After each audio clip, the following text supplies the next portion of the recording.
Devido à sua posição geográfica, Marrocos recebe uma enorme influência cultural, advinda de uma série de povos naquela região. Entre os séculos 7 e 8, há a invasão árabe naquele local.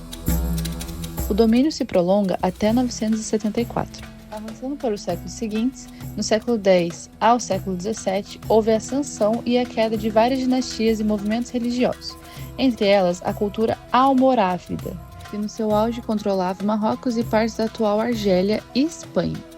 Com a sua costa atlântica e mediterrânea, Marrocos se torna o país mais ocidentalizado do norte da África. Vejamos como se deu o processo de independência em um território tão complexo.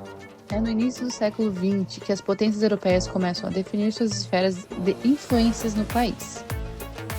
Em 1904, França e Espanha dividiram entre si zonas de influência no território marroquino.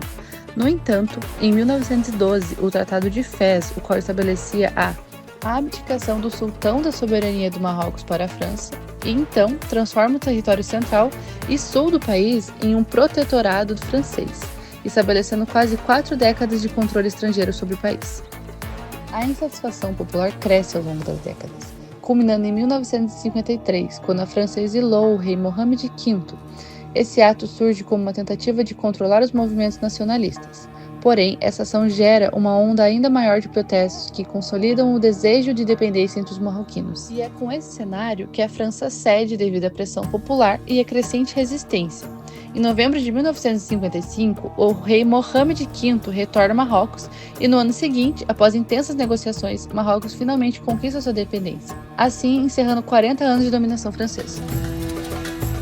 Com a morte de Mohammed V, em 1961, seu filho Hassan II sobe ao trono e assume uma postura autoritária por quase 3 décadas. Seu governo foi marcado por abusos aos direitos humanos, repressão política e o desaparecimento de oponentes. Em 1975, Hassan II anexou o Saara Ocidental, uma região disputada até hoje. Foi apenas nas décadas de 1990, com a pressão interna e externas, que o governo de Hassan II começou a abrir caminho para a libertação política, que só acontecera de fato com a sua morte em 1999. Após o falecimento de Hassan II, seu filho, Mohammed VI, assume o trono e promove reformas significativas. Ele permitiu o retorno de exilados políticos e abriu investigações sobre os abusos cometidos durante o regime de seu pai, expandindo a libertação política do país, o que leva para um caminhar para o presente do país no cenário político. Aziz Al-Kahanout, eleito em 2021. O país hoje em dia continua em um processo de modernização e busca o equilíbrio entre a tradição e o progresso.